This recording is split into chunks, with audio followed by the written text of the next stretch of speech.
Ya Pak Ustadz, tadi setelah ada panggilan dan Pak Ustadz kita ikut ke sana, ternyata Pak Ustadz tadi kalau nggak salah dia memang ada beberapa orang yang mempersilahkan Pak Ustadz untuk maju ke depan. Kenapa menolak? Karena saya bukan orang mukim, Pak Ben. Mukim itu bukan warga sekitar sini. Bukannya itu sebagai bentuk perwujudan penghormatan pada seorang tamu untuk. Oh enggak, malah lebih bagus kalau di apa ya? Yang saya pelajari di fikih ya. Yang sebaiknya ya warga sekitar situ yang sudah dianggap lebih tua, yang lebih sepuh. Karena ya hanya di warga itu yang tahu kan tokoh masyarakatnya siapa. Malah saya mau lebih menghormati yang punya wilayah gitu. Oh, bukan sebagai bentuk penghormatan kepada tamu. Oh, itu beda konteksnya Pak Ben. Kalau kita bertamu mungkin ada hal itu. Dalam bertamu juga sebenarnya memuliakan tamu itu bukan di hari pertama, gitu, di hari ketiga kalau nggak salah baru bisa dimuliakan, karena emang hari-hari pertama tuh ya harusnya ngebantu-bantu dulu gitu. Nah ini kan di situ ada unsur budaya kan Pak Ustadz, ada unsur budaya bahwa ketika tamu adalah penghormatan itu kan bagian budaya. Itu berarti kan memang tidak bisa dipisahkan kan di sini. Nggak mau kan memang harus begitu iya, kan. Memang betul. Karena budaya itu kehidupan kita sehari-hari. Iya, sebagai contoh ya di Nahdlatul Ulama di NU itu sangat kental dengan budayanya. Makanya budaya lokal ya. Makanya adanya tahlilan itu hasil akulturasi budaya juga, di mana sebenarnya bukan banyak ya, ada paham di mana ya itu bukan bagian dari Islam. Bahasanya itu bid'ah. Hal-hal yang baru dalam ibadah. Nah itu bagian dari tadi fanatisme tadi Pak. Bagian dari fanatisme yang kita ini. Jadi kalau fanatisme ini terus kita ada beberapa orang yang tiba-tiba mati-matian memaksakan pemahamannya pada yang lain itu sebegitu itunya ya. Saya menangkapnya kok sebegitu intennya ya. Iya, betul. Karena nantinya ada misi untuk mengajak orang tersebut kepada keyakinan yang dia fanatikan itu. Tapi saya menangkapnya begini, ada semacam sikap psikologis yang ada semacam ketakutan yang dipancarkan dari gayanya, perilakunya. Itu iya, jelas. Karena fanatikan itu akan ngaruh kepada secara psikologis, akarnya dari ketakutan. Kenapa? Karena dalam fanatisme itu biasanya ada anjuran-anjuran. Nanti kalau kamu misalnya melakukan ini masuk neraka, diazab, sehingga muncullah kefanatikan. Oh iya, biar Pak Ben ini nggak masuk neraka, saya selamatkan deh. Nih ajaran agama yang benar itu seperti ini, bukan yang Pak Ben yakin sekarang. Didorong oleh ketakutan itu. Ini ada nyambungnya tuh, nyambung. Wah, kayaknya menarik. Itu. Ini banyak ternyata orang-orang yang ini kalau tadi ada fanatisme, yang pertama ini menjurus ke ketakutannya, sikap-sikap yang. Jadi memang dalam orang-orang beragama ini entah apapun agamanya itu memang ada unsur-unsur itu ya. Iya, makanya ada surga neraka kan buat itu. Surga sebagai reward atau penghargaan. Neraka itu sebagai punishment, sebagai hukuman. Di semua agama? Di semua kebanyakan agama, lah ya? Banyakan ada. Apalagi agama Samawi ya. Rata-rata? Pasti keberadaan surga neraka itu harus ada. Karena sebagai motivasi. Karena motivasi itu ada dua Pak Ben. Ada yang motivasi harus dengan cara iming-iming penghargaan ataupun pahala. Ada orang yang termotivasi beribadah karena ketakutan dari si neraka itu atau azab itu. Jadi harus digerakkan oleh reward and punishment itu dalam beragama, dalam kita menganut agama. Artinya ini etape ya Pak Ustadz? Etape dari seseorang penganut agama, pemeluk agama, memang dia akan masuk di etape itu ya. Iya. Kalau tadi fanatisme dibangun untuk itu, yang kedua untuk menjaga supaya fanatisme tetap ini ada pagar-pagar yang ini, sehingga tanpa sadar ditumbuhkan atau tanpa ditumbuhkan mungkin muncul dengan sendirinya didolongi rasa ketakutan itu. Iya. Karena nanti makanya yang dianggap oleh saya dan saya pun pernah ketika dulu itu seperti itu, dari kefanatikan itu muncul biasanya kayak modal mempanjangkan jenggot, Karena kenapa? Karena ketika saya memotong jenggot ini, ada ketakutan di mana saya menyamai seperti kaum Yahudi. Kaum Yahudi itu punya kebiasaan bukan memanjangkan jenggot, tapi kumis, mempertebal kumis.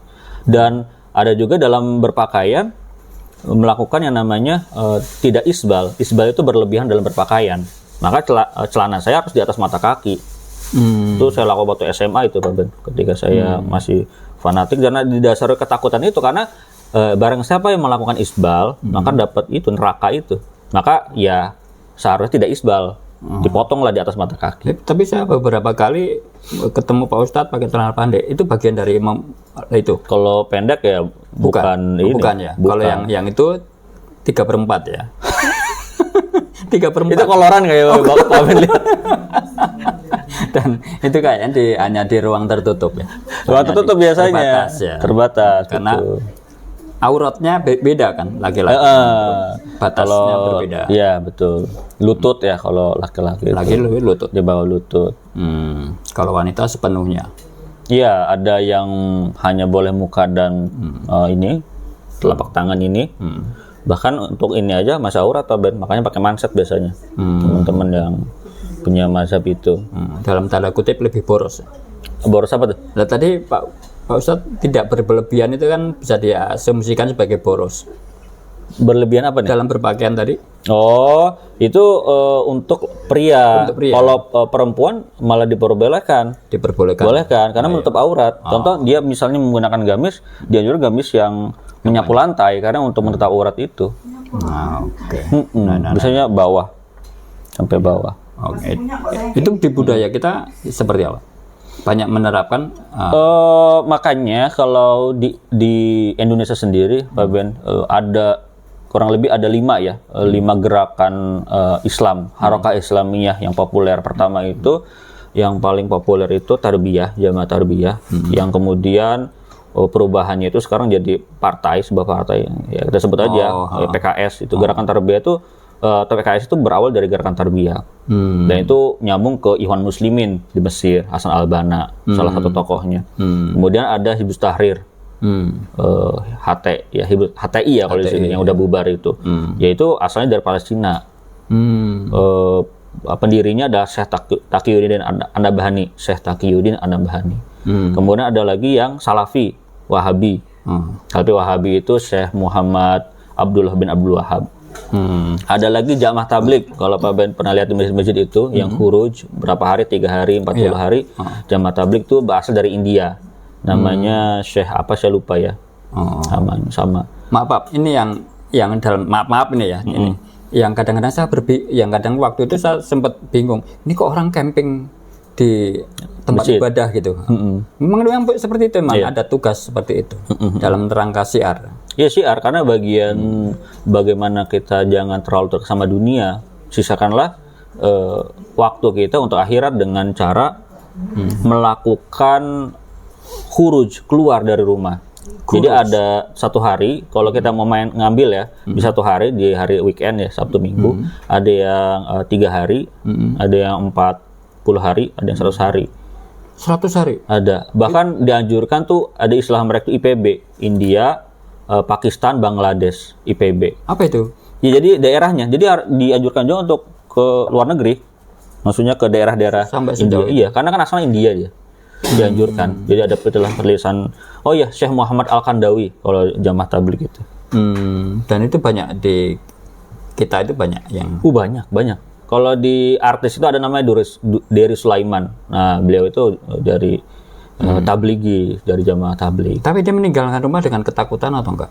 Oh enggak, dengan keyakinan bahwa kan gini kaedahnya, barang siapa yang mengejar akhirat, dia akan mendapatkan dunia. Tapi secara sosial dia meninggalkan keluarga?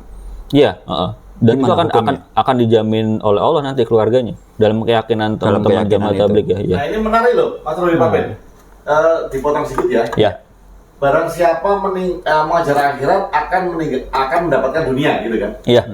Makanya orang mengejar akhirat. Betul. Karena ada apa namanya ya? Janji, betul. Mengejar akhirat akan mendapatkan dunia. Di sisi lain, ada saran dari agama untuk tidak mengejar dunia atau tidak terikat dengan materi, ya kan?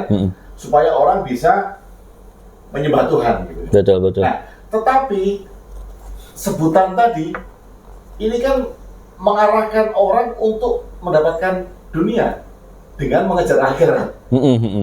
Nah, ini kan paradoks yang sulit. Kalau memang tidak disarankan untuk mengejar dunia, ya seharusnya nggak perlu ada iming-iming.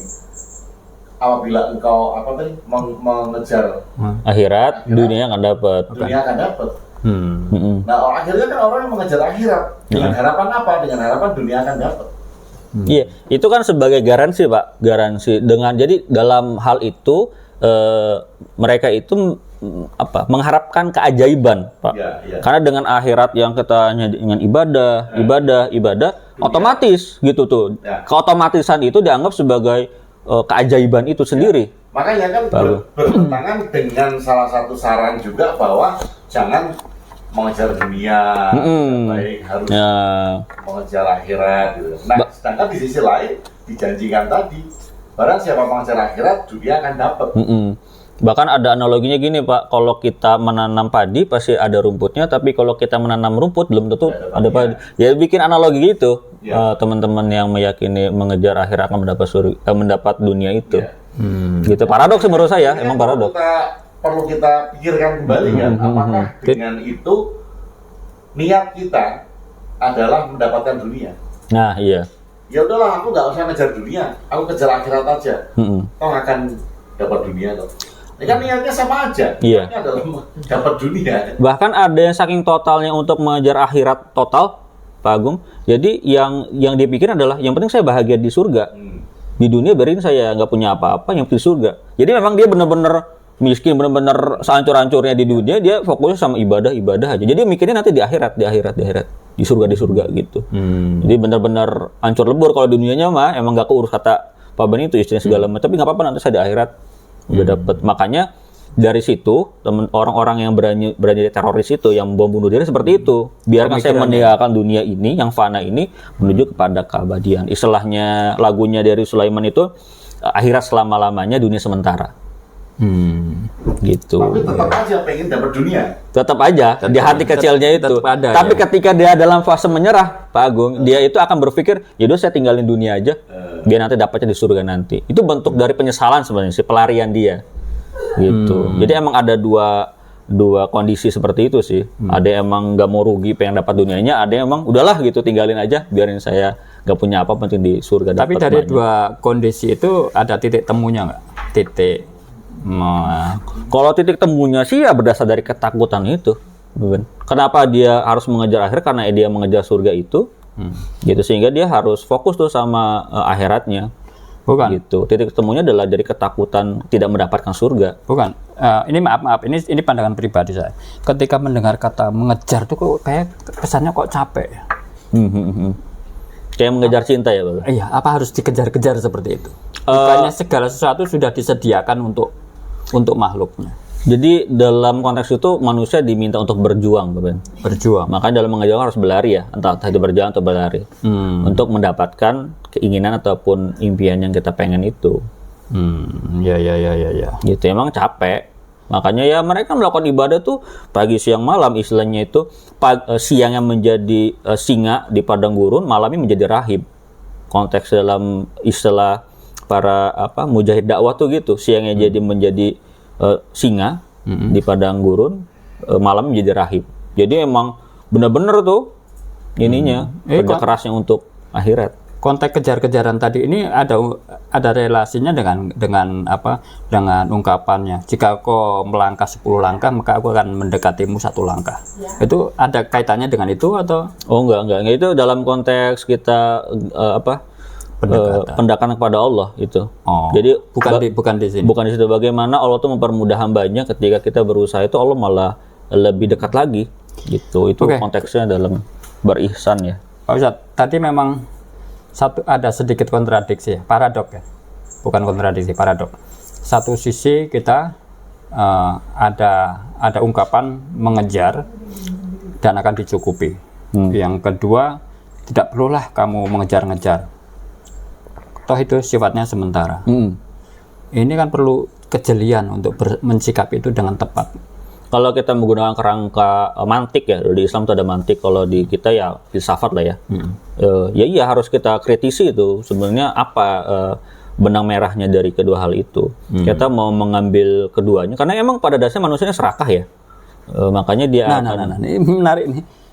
Jadi ada juga yang beragama dengan serakah. Nanti kita bahas. Tapi ada. Tapi itu akan nyambung ke situ. Tapi ya kita masuk etape ketakutan itu sendiri. Pasti nanti akan turun ke serakah juga nanti. Oke. Kita sudah menemukan 3 tipe ya. 3 tipe orang beragama. Ini orang beragama ya. Satu tadi fanatis, yang kedua ketakutan atas dasar ketakutan, tindakan beragamanya atas dasar ketakutan. Yang ketiga tadi ada unsur serakah. Ya, nanti kita bahas di itu ya. Oke. Kayaknya bagus banget nih. Iya, bisa pas itu Pak Ben. Dari mana itu Pak Ben? Ada yang serakah itu. Kayaknya selanjutnya bahas serakah. Nanti kita ini Pak Ustadz, kita jangan kemana-mana Pak Ustadz. Oke. Kita ngopi dulu. 16 menit.